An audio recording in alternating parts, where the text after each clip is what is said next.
할렐루야! 오늘은 세종을, 내일은 대한민국과 온 땅에 전도와 선교의 사명을 감당하는 세종순복음 드림교회입니다.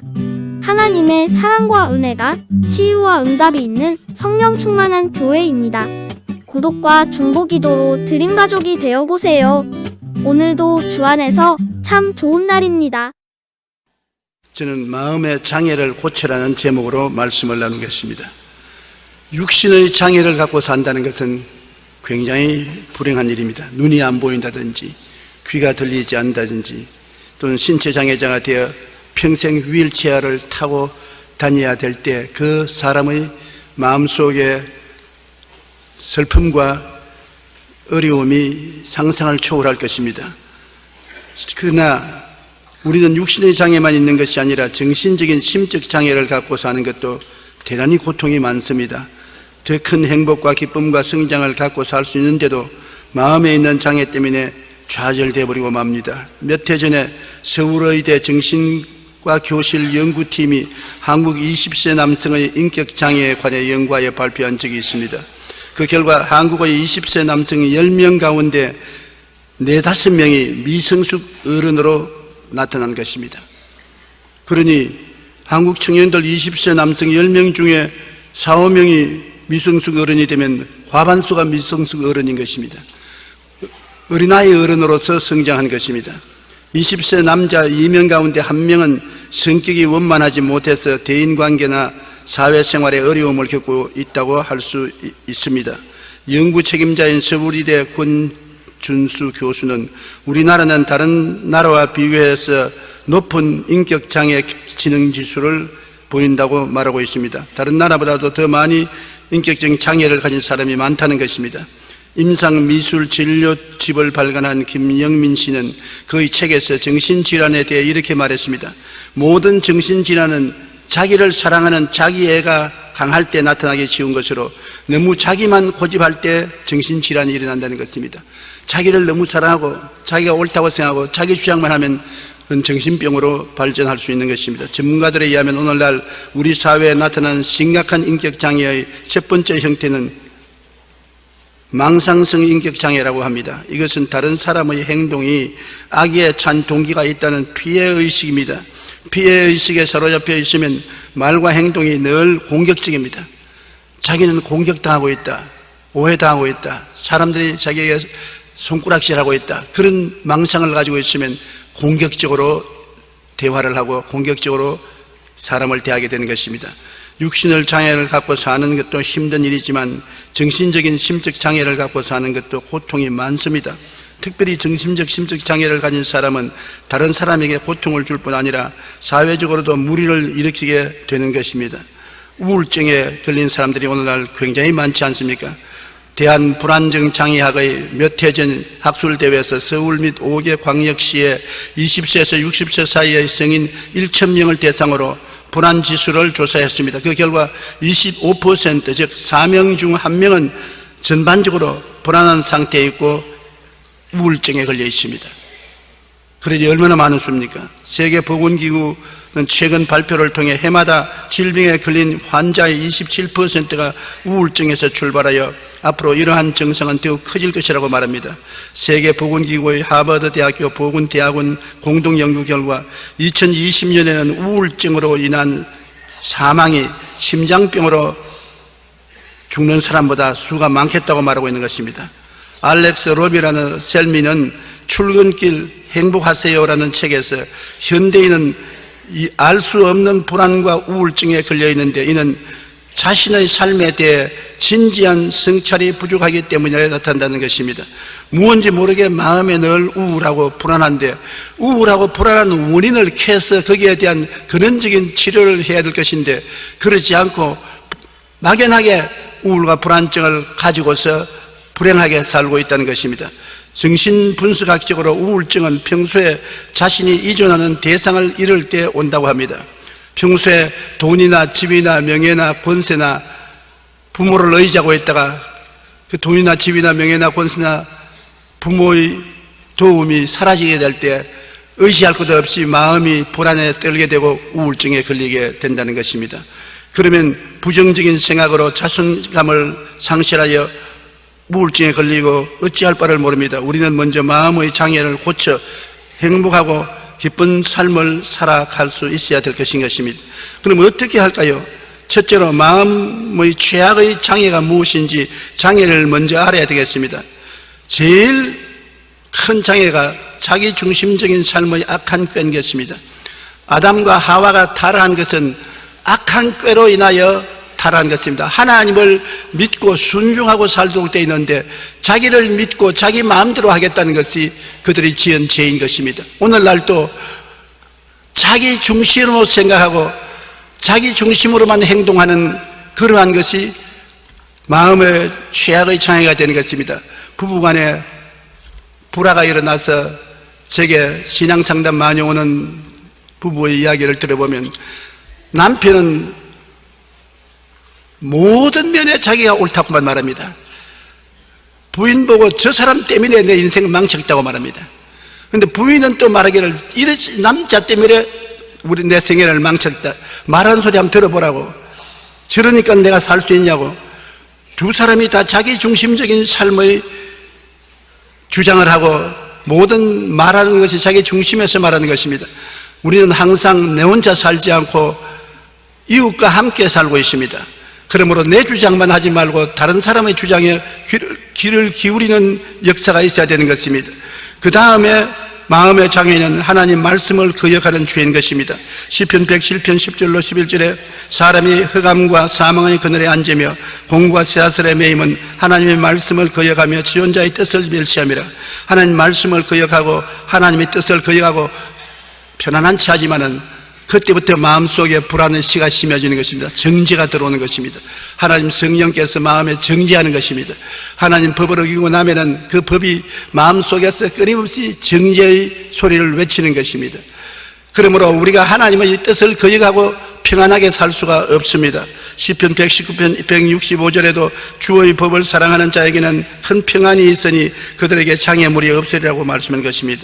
우리가 가난하고 어렵게 살더라도 하나님 앞에 깨끗한 마음을 가지고 있으면 평안하게 살 수 있는 것입니다. 탐심과 욕심도 우리 마음속에 큰 장애인 것입니다. 내 분수에 맞는 것을 원하지 않냐고 분수를 뛰어넘어 취하려고 하기 때문에 탐심과 욕심은 우리 마음속에 크나큰 고통을 가져오는 것입니다. 가족들 간에도 그렇습니다. 요사이 보면 부잣집 아들, 딸들이 서로 물고 찢고 싸우고 법원에 가서 고소 고발하는 사건을 많이 보는데 한 아버지 밑에 자란 아들, 딸들이지만은 아버지 재산을 나누는데 탐심과 욕심이 들어오니까 완전히 원수가 되는 것입니다. 서로 고소하고 고발하는 처지에 있게 돼서 불행을 가져오는 것입니다. 그 다음에는 교만과 오만입니다. 자기 정도 이상으로 자기를 높이 생각하는 것이 교만과 오만인 것입니다. 어깨에 힘주고 자기 정도 이상으로 대접을 받고 행세하려고 하는 교만과 오만은 정신적인 장애 중에 하나인 것입니다. 행복과 참된 기쁨과 평안을 갖고 사는 삶은 장애를 고쳐야 되는 것입니다. 마가복음 7장 22절로 23절에 속에서 곧 사람의 마음에서 나오는 것은 악한 생각, 곧 음란과 도둑질과 살인과 간음과 탐욕과 악독과 속임과 음탕과 질투와 비방과 교만과 우매함이니 이 모든 악한 것이 다 속에서 나와 사람을 더럽히느니라. 사람의 마음속에 있는 모든 장애가 나와서 자기의 이웃을 괴롭히고 자기 인생을 망치는 것입니다. 우리는 종종 생각하기를 환경이 나빠서 이웃 사람이 나빠서 우리가 고통을 당한다고 하지만은 내 마음속에 있는 장애가 입 밖으로 나와서 나의 인생을 더럽히는 것입니다. 성경에는 잠언서 4장 23절에 모든 지킬 만한 것 중에 더욱 내 마음을 지켜라 생명의 근원이 이에서 남이니라. 우리 생명의 근원이 마음에서 나오는데 마음을 잘 지켜서 마음에 더러운 마음이 되지 않도록 방어하는 것은 대단히 중요한 것입니다. 성경은 건강의 필수적인 요소로 마음의 건강을 말합니다. 마음이 건강해야 육신도 건강하고 생활도 건강해진다는 것입니다. 잠언서 14장 30절에 평온한 마음은 육신의 생명이나 시기는 뼈를 썩게 하느니라고 말하는 것입니다. 잠언서 17장 22절에는 마음의 즐거움은 양약이라도 심령의 근심은 뼈로 마르게 하느니라고 말씀하는 것입니다. 마음의 즐거움은 약 먹는 것보다 보약보다 더 좋아요. 그러나 마음에 상하면은 뼈를 썩게 만듭니다. 그렇기 때문에 가족들 간에 서로 기뻐하고 즐거워하고 화평하게 살면은 굉장히 치료가 되고 장수하는 것입니다. 가족들 간에 물고 찢고 싸우면은 뼈로 썩게 하는 병을 들게 만드는 것입니다. 르시안 박사는 악성 종양에 걸린 사람들의 생활을 연구하여 몇 가지 공통점을 발견했습니다. 몸에 악한 암이 걸린 사람들을 조사해 보니까 첫째, 병이 나기 전에 가까운 대인관계에서 상실이 있었다는 것입니다. 자식이나 배우자를 잃었을 때 암병이 발생했다는 것입니다. 사랑하는 남편, 아내, 자식이 세상을 뜨고 상실의 마음이 치료받지 못하고 있으면 그것이 암을 유발한다는 것입니다. 둘째, 화가 났을 때 분노를 잘 처리하지 못하는 성격적인 경향이 있다는 것입니다. 화가 났으면 화를 풀어야 되는데 꽁하니 절대로 풀지 않습니다. 화를 어떻게 풉니까? 용서할 수밖에 없습니다. 하나님 앞에 축복하고 용서하면 화가 풀리는데 용서하라고 아무리 부탁을 해도 용서 안 해요. 그냥 두고 보자. 언제든지 내가 너에게 갚아주리라. 그러면 그 상대에게 심판을 가하기보다는 그것이 자기에게 화를 끼쳐서 암을 일으킨다는 것입니다. 지나치게 내성적이어서 화를 속으로만 사귀고 겉으로는 태연한 척하는 사람이 암에 걸릴 확률이 높습니다. 셋째, 어릴 때 부모님과의 관계에서 해결되지 않은 긴장이 있는 경우인 것입니다. 자신도 모르게 어릴 때 자랄 때 부모님과의 관계가 나쁘고 부모님에 대한 원망과 시기가 꽉 들어차 있는 사람은 그것이 마음속에 엉어리가 져서 암이 걸리게 된다는 것입니다.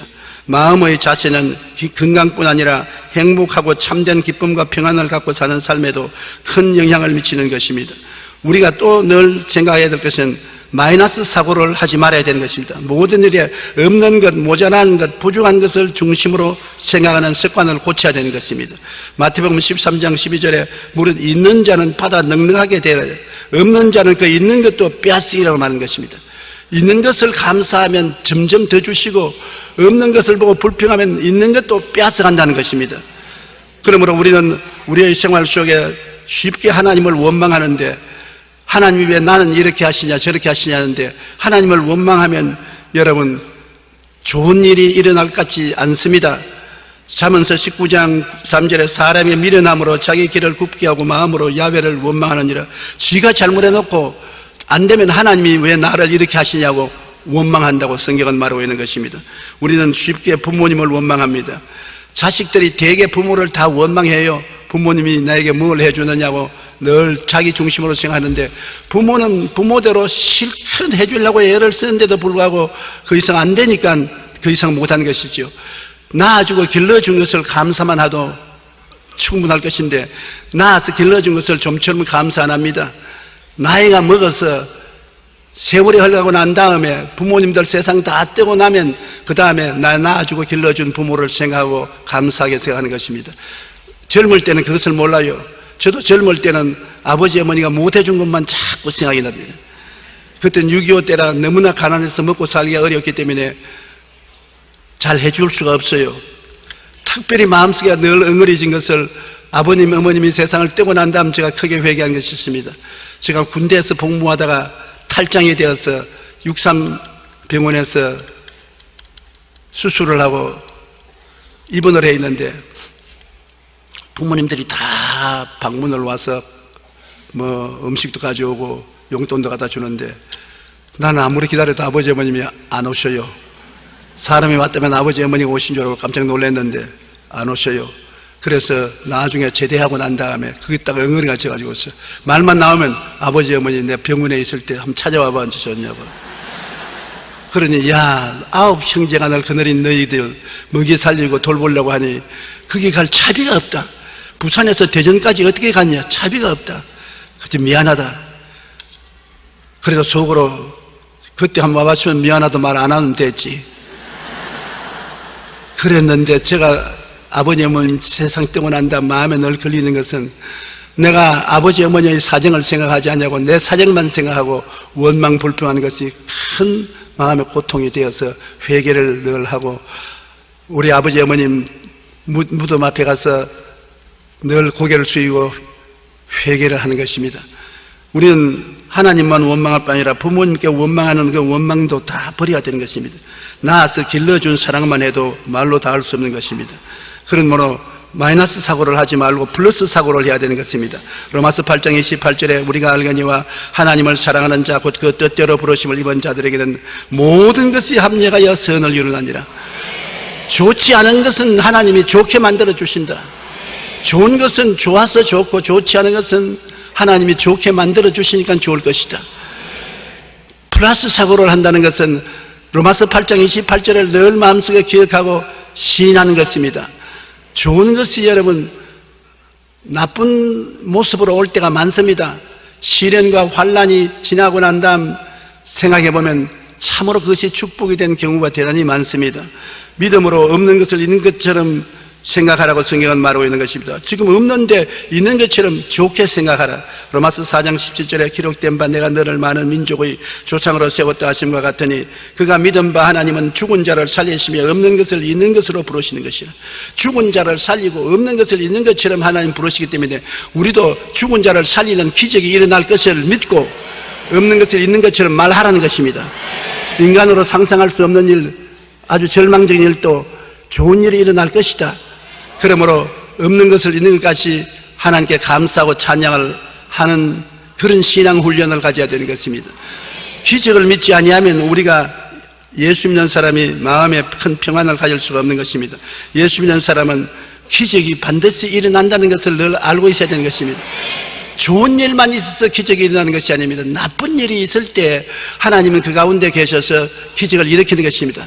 내가 사망의 엄침한 골짜기로 다닐 때 해를 두려워하지 아니하면 주께서 나와 함께 하심이라. 주의 지팡이와 막대기가 나를 안위하시나이다. 사망의 엄침한 골짜기에 떨어져서 가는데도 내 눈에 안 보이지만은 주님이 같이 계심으로 전국적으로 해를 받지 아니하고 좋게 된다는 것입니다.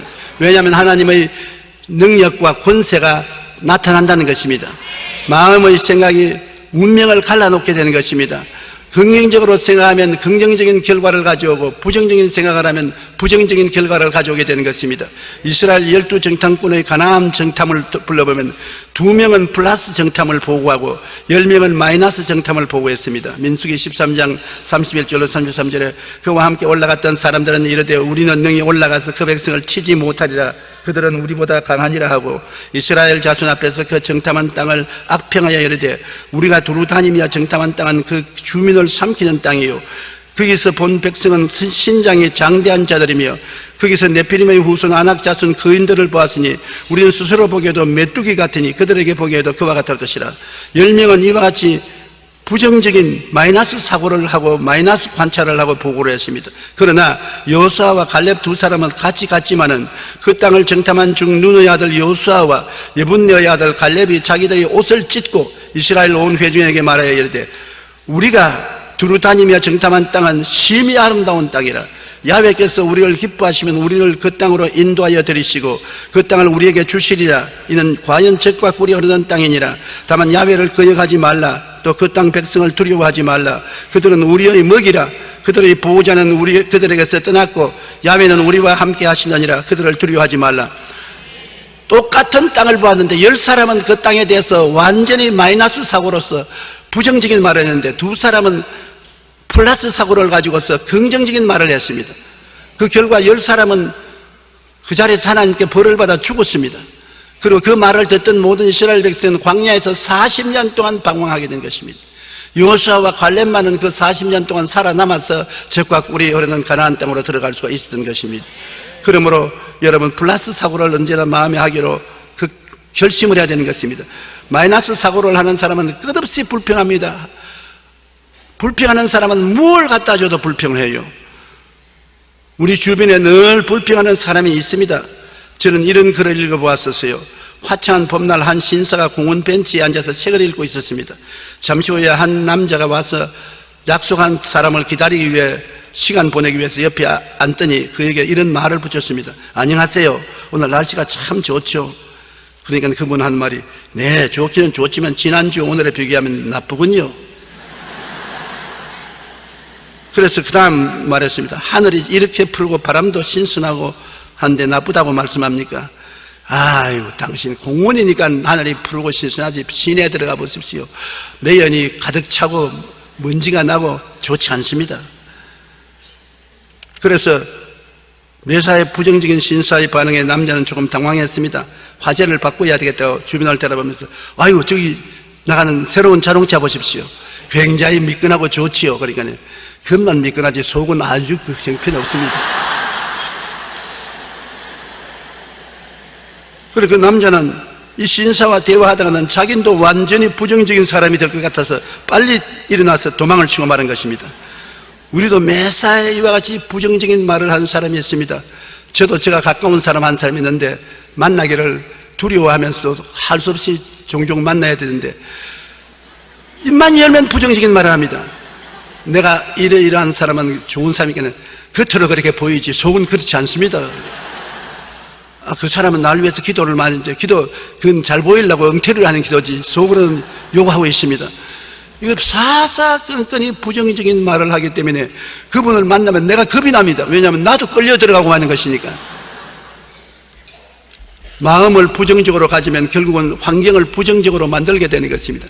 마음에 가득한 것이 밖으로 나오기 때문에 내 마음에 가득한 생각이 바깥의 환경을 그와 똑같이 끌어들이는 것입니다. 긍정적인 말을 하는 사람은 긍정적인 환경을 끌어오고 부정적인 말을 하는 사람은 부정적인 환경을 끌어오는 것입니다. 그러므로 무슨 말을 하는지 조심해야 돼요. 마태복음 13장 12절에 무릇 있는 자는 받아 넉넉하게 되되 없는 자는 있는 것까지도 빼앗기리라. 자꾸 없다고 말하면 있는 것도 다 없어지고 있는 것을 바라고 감사하면 더 많아지게 되는 것입니다. 1%만 바꾸어도 인생이 달라진다는 이민규 씨가 쓴 책이 있습니다. 이 책에는 알코올 중독 환자에 관한 이야기 있는데요. 상담자가 알코올 중독 환자를 상담하다가 그의 아버지가 역시 알코올 중독으로 세상을 뗀 것을 알고 아버지가 알코올 중독으로 세상을 뗐군요. 그러니까 상담하는 사람이 그 아버지의 그 아들 아닙니까? 아버지가 알코올 중독이니까 나는 운명적으로 알코올 중독이 될 수밖에 없지요. 그런데 그 동생이 형 문안을 왔는데 병원에 굉장히 말끔하게 옷을 입고 중소기업 사장이 되고 반듯하게 생활해요. 그래서 아니 아버지가 알코올 중독자인데 당신은 어떻게 이렇게 알코올하고 멀리하고 깨끗하게 삽니까? 한 사람이 중독자도 몸서리치는데 나처럼 중독자가 되면 어떻게 합니까? 그러면 똑같은 한 아버지 밑에 한 사람은 아버지가 중독자니 나는 운명적으로 알코올 중독자라고 생각하는 사람하고 우리 아버지가 중독자니까 나는 중독자가 되지 말아야 되겠다는 교훈을 가지고 사는 사람하고 생각이 그 점에서 달라서 형님은 중독자로서 인생을 망치고 동생은 중소기업 사장으로서 성공한 이야기가 있는 것을 보았습니다. 형은 아버지가 알코올 중독자였다는 사실을 자신의 문제에 대한 변명의 구실로 삼았고 동생은 똑같은 사실을 알코올 중독에 빠지지 않을 뿐만 아니라 술을 멀리하게 한 계기로 삼은 것입니다. 우리 마음의 생각이 운명을 갈라놓고 전혀 다른 삶의 모습으로 나타나는 것입니다. 마음을 지켜야 되는 것입니다. 우리 마음을 감시해야 되는 것입니다. 집안에 도적이 들어오지 않도록 열쇠를 단단히 잠그는 것 같이 마음도 단단히 열쇠를 잠그어서 부정적인 생각이 들어와서 마음을 점령하지 못하도록 우리가 해야 될 것입니다. 마음에 부정적인 생각이 들어오면 그 결과로 우리 생활에 모든 고통과 괴로움이 휩싸여 오는 것입니다. 언제나 우리가 잊지 말아야 될 것은 우리의 마음의 생각은 그와 똑같은 생각을 바깥에서 끌어오는 것입니다. 마음은 지남철과 같습니다. 지남철은 쇠부지기를 끌어당기는 것입니다. 마음은 그 마음의 생각과 똑같은 것을 끌어오는 것입니다. 나는 안 된다, 나는 못한다, 할 수 없다면 안 되고 못하고 할 수 없는 환경을 끌어오는 것입니다. 나는 할 수 있다 하면 된다, 해보자고 말하면 할 수 있다, 해보자의 환경을 끌어들이는 것입니다. 마음에 가득한 것이 밖으로 나오는 것이 바로 그 때문에 있는 것입니다. 마음에 있는 것은 그 똑같은 것을 끌어들인다는 것을 잊어서는 안 되는 것입니다. 우리가 또 마음의 장애는 감사하지 않은 마음이 마음의 큰 장애가 되는 것입니다. 시편 50편 23절에 감사로 제사를 드리는 자가 나를 영화롭게 하느니 그 행위를 옳게 하는 자에게 내가 하나님의 구원을 보이리라. 항상 불평, 원망, 탄식, 미움, 무언한 용서하지 않는 마음, 이해와 동정과 사랑치 않은 마음은 우리 마음에 큰 장애가 되는 것입니다. 이러한 마음은 하나님의 은혜를 우리 마음속에서 다 쫓아내버리고 마는 것입니다. 범사에 감사하는 마음, 이것은 여러분 내 좋으라고 하는 것입니다. 남 좋으라고 하는 것이 아니라 내가 감사하면 내 마음을 긍정적으로 붙잡아 맬 수가 있기 때문인 것입니다. 욥 보십시오. 욥은 자녀와 재산을 다 잃었으나 하나님을 경외하는 마음은 변치 않았습니다. 욥기 1장 20절 22절에 욥이 일어나 겉옷을 찢고 머리털을 밀고 땅에 엎드려 예배하며 이르되 내가 모태에서 알몸으로 나왔은즉 또한 알몸으로 그리로 돌아올지라. 추신이도 야훼시요 거두신이도 야훼여시니 야훼의 이름이 찬송을 받을지니이다 하고 이 모든 일에 욥이 범죄하지 아니하고 하나님을 향하여 원망하지 아니하니라. 하루아침에 재산 다 잃어버리고 자식들 다 죽고 사랑하는 아내가 배반하러 나가고 친구들이 와서 그를 공격하고 그는 백척간두에 서 있는 사람입니다. 의지할 것 없었습니다. 그럼에도 불구하고 하나님을 원망하지 아니하고 빈손 들고 왔으니 빈손 들고 가는 것은 마땅하지 않느냐. 내가 복도 받았으니 화도 받는 것도 마땅하다. 하나님께 감사한다. 하나님조차 감동을 해서 욥과 같은 사람이 없다고 칭찬한 것입니다.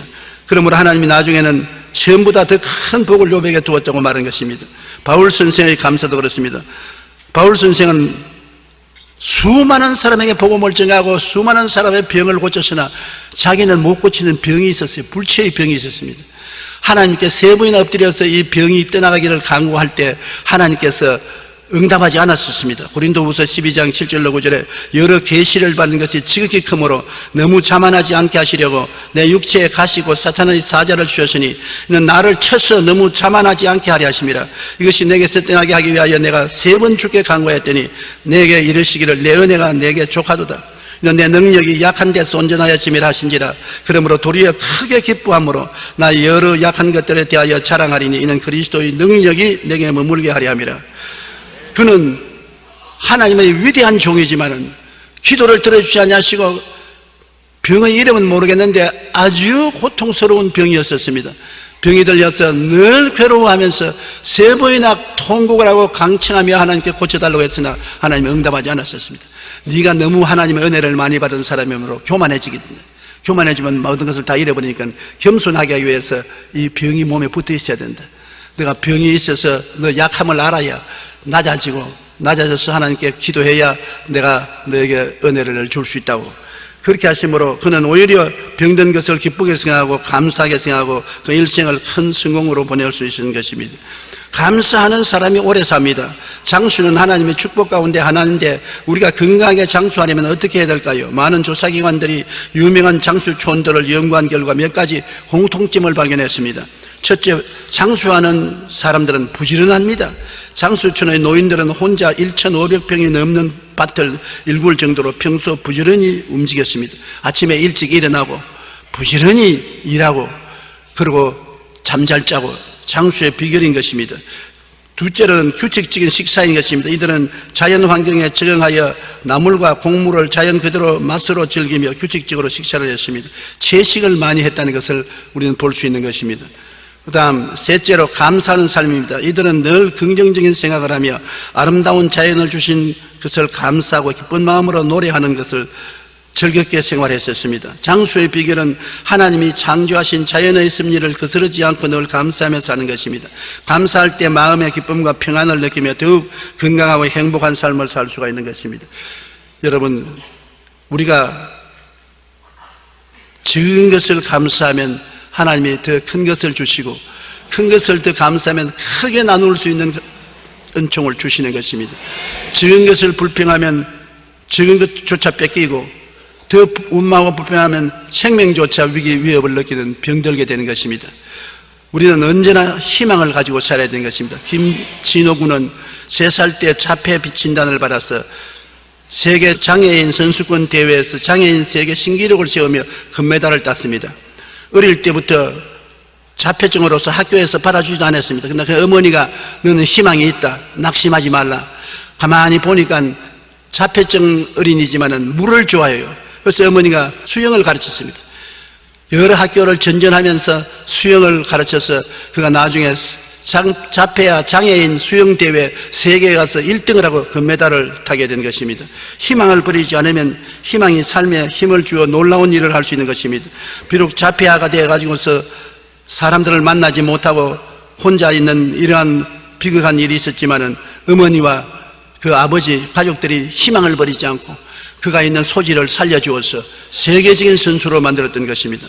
하버드 대학교 의과대학 종양학 전문의 제롬 그루프먼 박사는 수많은 환자들을 진료한 결과 진정한 희망을 품고 있는 한 질병에서 나을 수 있다는 것입니다. 어떠한 병이 걸려도 나는 산다, 나을 수 있다는 희망을 가지고 있으면 안 죽는다는 것입니다. 제가 그 말하면 목사니까 그런 말 한다고 그러지만은, 이 말을 한 사람은 제롬 그루프먼 박사라고 수많은 환자들을 치료한 의학 박사입니다. 그는 희망의 힘이라는 책에서 희망은 내일을 향한 길에서 만나는 중대한 장애물과 깊은 함정 앞에서 현실을 마주할 수 있는 용기를 준다. 바로 희망의 힘으로 현실을 뛰어넘을 능력을 얻게 되는 것이다. 그와 같이 말하는 것입니다. 희망이 있으면 지금 아무리 어려운 일이 있어도 극복할 수 있는 것입니다. 희망이 없으면 극복을 못해요. 우리 국민들은 지금 상당히 어려운 경제적인 여건에 놓여 있는 것입니다. 국제적인 경제 여건이 어렵고 생활이 어려워서 5년 앞으로 어떻게 살아갈까 걱정이 태산입니다. 이러한 국민들에게 살아갈 수 있는 희망을 줘야 되는 것입니다. 희망이 있으면 절대로 뒤로 물러가지 않습니다. 주저앉지 않아요. 그러나 희망을 잃어버리면, 절망하면 뒤로 물러가고 방탕하게 되고 꿈이 없는 사람은 망하게 되는 것입니다. 그러므로 희망은 우리에게 반드시 있어야 될 공기와 같은 것입니다. 절망은 사망의 길일 뿐이요, 우리는 어떤 경우에도 꿈과 희망을 버리지 말아야 합니다. 왜냐하면 꿈과 희망은 생명의 길이기 때문인 것입니다. 꿈과 희망을 얻지 못하면 안 되는 것입니다. 꿈과 희망이 어디에서 얻을 수 있는 것입니까? 세상에서 여러분 꿈과 희망을 얻는다는 것은 참 힘듭니다. 그러나 우리 예수 믿는 사람은 갈보리 십자가 밑에 나오면 어떠한 사람도 희망을 얻고 꿈을 얻을 수 있는 것입니다. 성경에는 주님께서 오중보험과 삼중 축복으로 우리에게 놀라운 희망을 주신 것입니다. 많은 사람들이 저보고 똑같은 설교를 50년이나 들었는데 그래도 내가 당신 설교를 듣는다고 나보고 그렇게 말하게, 나는 50년이나 밥을 먹어도 오늘도 또 밥을 먹는다고 그랬습니다. 왜냐하면 저는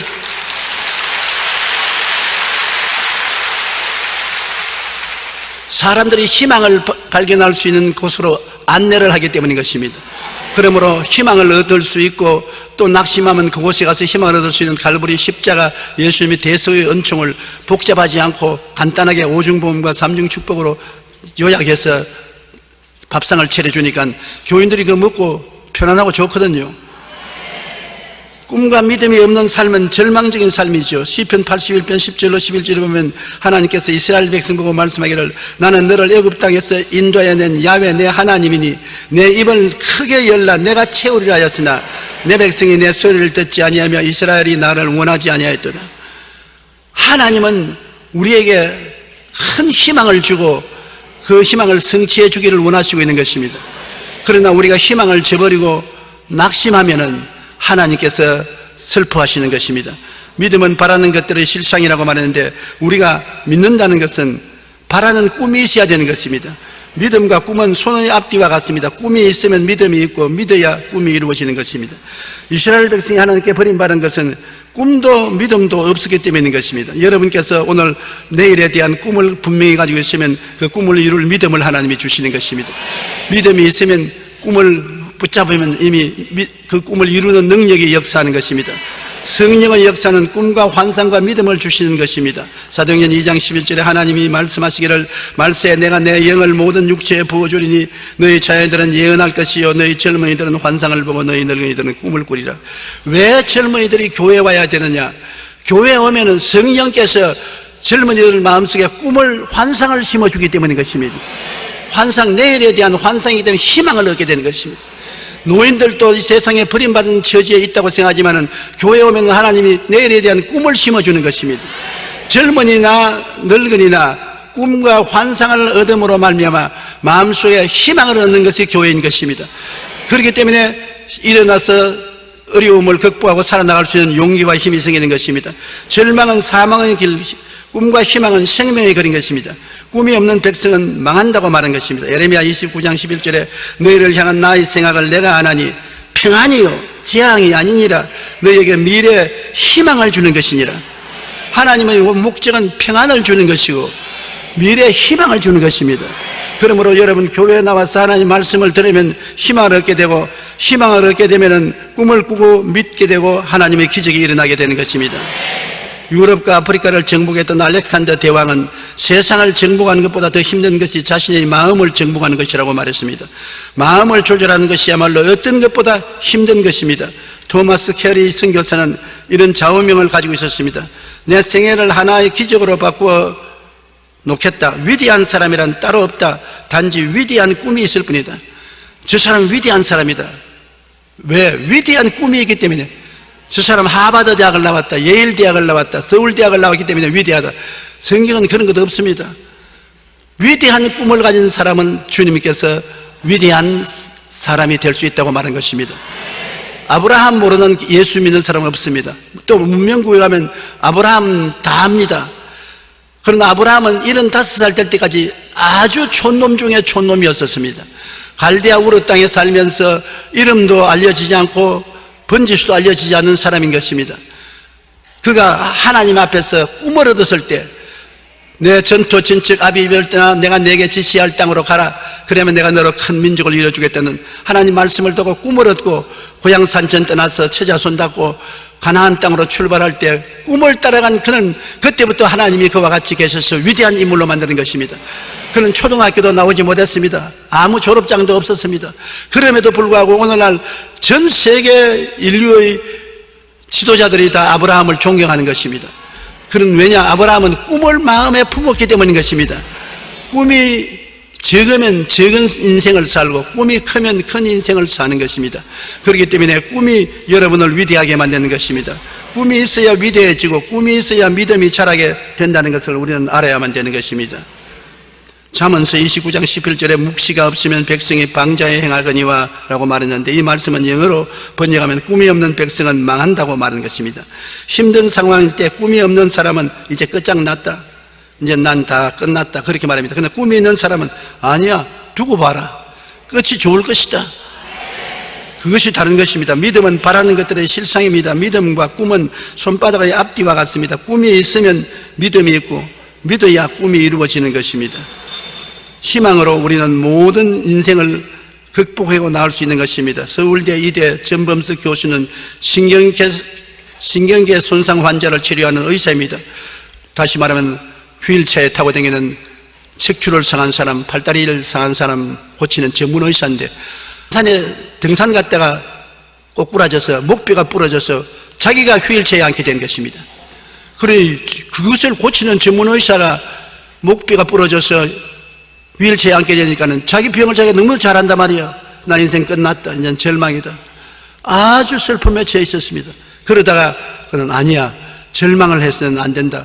약으로는 못 고치지만은 희망을 가져보자.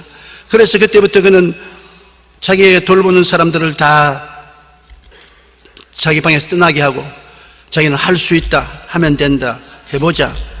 이와 같은 희망을 가지고서 손가락 하나가 약간 움직이는데 그 손가락 하나를 계속 움직여 보았었습니다. 안 좋은 생각은 다 버리고 희망을 품어야 한다고, 산다고 하는 뜻으로 스스로를 다그쳤습니다. 그는 곧 면회 온 모든 사람들에게 수술 사흘 뒤부터 물리치료 재활운동을 하니까 찾아오지 말라고 했었습니다. 나을 수 있다는 희망을 부여잡고 재활치료에 집중하여 희미하게 신경만 남아있던 새끼손가락이 조금씩 움직이기 시작하였습니다. 3개월 뒤에는 혼자 숟가락을 잡을 수 있게 되었고 9개월 뒤에는 다시 병원의 의사로 복귀할 수가 있었던 것입니다. 희망이 사람을 이렇게 만드는 것입니다. 그는 자신의 사지마비를 경험했으므로 이제는 누구보다도 환자들과 가족들을 실생활에서 어떤 문제와 불평을 겪든지 그 심정은 어떤지를 잘 알게 되며 환자를 잘 이해하고 희망을 가지라고 격려하는 전도사 역할을 하고 있는 것입니다. 우리가 희망을 놓지 않는 한 반드시 우리의 꿈과 소망은 이루어지고 마는 것입니다. 그 다음에 여러분, 가장 중요한 말을 해드리고 싶습니다. 탱크에 물이 가득하여 그것이 수도관을 통해서 내 안방까지 와 있어도 발브를 틀어야 물이 흐르지 않습니까? 그걸 채워놓으면 물은 집 안까지 와 있어도 한 방울도 안 나오죠. 여러분이 마음속에 희망이 넘치고 꿈이 있고 믿음이 있고 하더라도 이것이 여러분 속에 가득하여 하나님 기적을 품고 있어도 실제 생활에 나타나기 위해서는 말이란 발벌을 틀어야 나오는 것입니다. 그러므로 말로서 여러분 환경을 정복합니다. 예를 들어 말하면 몸이 약해서 허덕이는 사람에게 너가 예수님이 채찍에 맞으심으로 병에 나았다고 말을 해도 그가 그것을 가지고 생각을 바꾸고 그 꿈을 갖고 믿습니다고 생각하지만은 나는 나았다. 나는 일어나 걸을 수 있다. 일어나 걸어보자. 그렇게 말하기 전에는 아무 역사도 안 일어나는 것입니다. 말이 수도 파이프의 밸브를 열어놓는 것입니다. 이걸 채워놓으면 아무것도 안 돼요. 구원도 그렇습니다. 교회 열심히 나오다 죽으면 천당 가겠지. 천당 못 갑니다. 만당도 못 갑니다. 왜냐? 교회 나왔으면 예수 그리스도 나의 주시라고 입으로 고백해야 구원을 받는 것입니다. 주는 그리스도시요 살아계신 하나님의 아들이니이다. 입술로 고백하면 바요나 시므나 내가 복이 있도다. 주님께서 말씀한 것처럼 여러분 너는 복이 있도다. 나는 구원받았다. 그 이후에 교회에 나와서 아무 고백을 안 하고 예배에 참석하고 기도도 하고 성찬도 떼고 해도 나는 구원받았다. 예수 이름으로 나는 구원받은 사람으로 예수 믿는 사람이 되었다. 입으로 고백하지 않으면 그는 구원 못 받았은 것입니다. 입술의 고백이 굉장히 중요한 것입니다. 내가 11조와 헌물을 내고 하나님을 섬김으로 내 하는 일에 하나님이 복 주신다. 입으로 고백해야 돼요. 나는 복 주신다. 그러므로 복 받은 사람이다. 그렇게 하면 복이 그 말로서 임하는 것입니다. 말이 바로 복을 퍼내는 숟가락인 것입니다.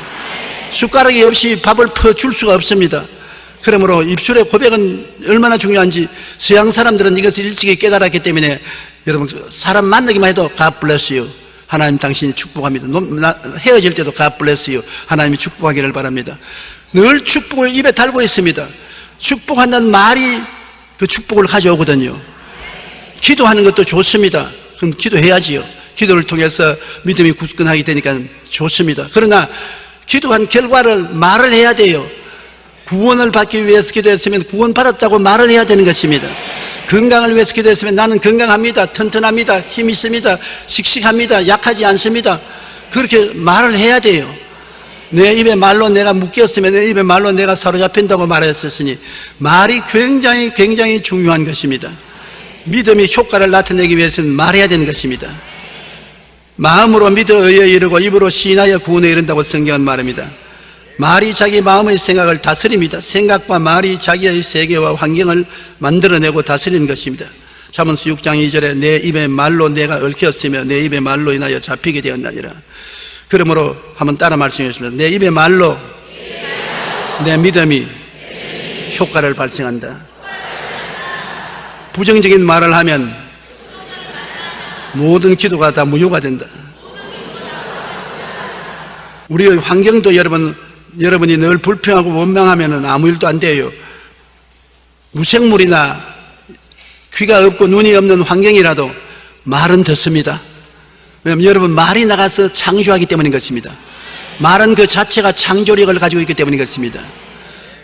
말의 권세가 얼마나 큰지 이 학계에 종사하는 사람들은 잠언서 18장 21절 죽고 사는 것이 혀의 힘에 달렸나니 혀를 쓰기 좋아하는 자는 혀의 열매를 먹으리라는 말이 진리라고 다 인정합니다. 최근 한 의사는 환자 가운데 수술을 꼭 해야 되는데 그냥 퇴원시킬 수밖에 없었습니다. 왜냐하면 수술을 하려고 하니까 그 환자가 하는 말이 수술을 칼을 대는 그 시간에 나는 죽습니다. 뭐 때문에 그런 생각을 하니까 나는 자우간 수술을 하면 난 죽습니다. 그래서 의사 선생님이 그럼 보따리 사고 나가라고. 왜냐하면 그럼 반드시 죽는다는 것입니다. 자기가 죽는다고 말을 했기 때문에 그 말이 그를 죽이는 것입니다. 긍정적인 말이든 부정적인 말이든 말에는 능력이 있습니다. 믿음이 효과를 나타내기 위해서는 말해야 합니다. 그러므로 우리는 늘 긍정적이고 희망찬 말을 하게 되시기를 주님 이름으로 축원합니다. 장애가 있으면 성장이 저해됩니다. 살아있는 모든 것에는 장애가 제거되면 생명력이 넘치게 되고 자랍니다. 하나님의 은혜는 우리를 통하여 놀라운 생명을 나타내려고 하고 있습니다. 우리 장애에는 우리가 제하여야 하나님 능력이 역사하는 것입니다. 그러므로 여러분 우리의 마음속에 있는 모든 부정적인 생각과 원망하는 생각, 감사치 못하는 생각, 부정적인 말, 이런 장애를 제거해버리면 우리 속에 하나님이 넣어주신 생명력이 쑥쑥 자라 일어나서 우리는 무병장수 축복을 받게 되어 있는 것입니다. 우리 모든 사람은 하나님이 지으실 때부터 이미 복을 받게 만들어 놓은 것입니다. 영혼이 잘됨같이 범사에 잘되며 강건하고 생명을 얻되 풍성히 얻도록 만들어 놓은 것입니다. 그러나 죄를 지어서 장애가 들어와서 이것을 다 위축시켜 놓은 것입니다. 오늘날 예수 그리스도의 십자가의 보혈을 통하여 여러분의 죄와 허물을 씻어버리고 마음의 장애를 다 제거해버리고 주 예수 그리스도의 십자가의 보혈을 통하여 용서받은 마음의 평화, 거룩하게 된 하나님의 축복, 치료받은 은혜, 아브라함의 복을 받은 축복, 영생복락을 얻은 여러분의 축복을 생각하고 그것을 입으로 말하면 그 말이 나가서 기적을 만들어 오는 것입니다. 그러므로 집에 들어가서 여러분의 가족들 보고서 사랑한다는 말을 하십시오. 그러면 사랑을 만들어내는 것입니다. 사랑이 없다고 말하지 말고, 여러분 남편이 사랑스럽지 못하더라도 여보 나 당신 사랑해, 진짜로 사랑한다고, 에이 저 웃긴 소리 하네, 그래도 나는 당신을 사랑합니다. 그러면 그 말이 나가서 사랑을 만들어내는 것입니다. 남편도 그래요. 뽀록통한 아내를 달래려고 다른 수단 부리지 말고 여보 나 당신 사랑한다, 한번 포옹해주고 난 당신 사랑한다, 무엇이라고 말해도 거짓말이 아니다. 그러면 그 마음이 안 풀릴 수가 없는 것이 그 말이 나가서 그렇게 만들어주는 것입니다. 우리 가정은 평안하고 좋다, 그러면 그 말이 나가서 평안하고 좋은 가정을 만들어내는 것입니다. 우리 집안은 엉망진창이다, 이놈의 집안 망할 놈의 집안, 그러면 엉망진창이 되고 망하게 만드는 말이 나가서 그렇게 역사하는 것입니다. 내 입에 말로 내가 묶였으면 내 입에 말로 사로잡힌 바 되었다. 말이라는 것은 여러분 종국적인 힘이 있는 것입니다. 생각도 말을 통하여 나타나고, 꿈도 말을 통하여 나타나고, 믿음도 믿습니다라는 말을 통해서 나타나는 것입니다. 말을 통해서 우리가 우리의 운명을 결정하는 것입니다. 여러분 그러므로 부정적인 말을 안 하기로 결심을 하십시오. 그걸 하면은 나에게 손해가 되고 듣는 사람에게 손해를 끼치는 것입니다. 우리는 언제나 긍정적인 말을 해서 창조적인 역사가 일어나게 만들어야 될 것인 것입니다. 한번 기도하십시다. 하나님 아버지여, 우리는 이 세상에서 육신의 장애를 가진 사람도 보고 정신적인 장애를 가진 사람도 봅니다. 육신적인 장애도 괴롭거니와 정신적인 장애는 더 괴롭습니다. 오늘날 수많은 사람들이 정신적인 장애로 말미암아 사회에 적응하지 못하고 고통당하고 있습니다. 예수님의 십자가 보혈로 우리 씻음을 받고 용서와 성령 거룩한 충만을 받고 치료와 축복과 은혜를 받아서 장애에서 해방되게 도와주시옵시고, 믿음, 소망, 사랑, 의, 평강, 희락이 마음에 충만하고 할 수 있다, 하면 된다, 해보자는 능력을 가지고 나갈 수 있게 도와주옵소서. 예수님 이름으로 기도하옵나이다. 아멘.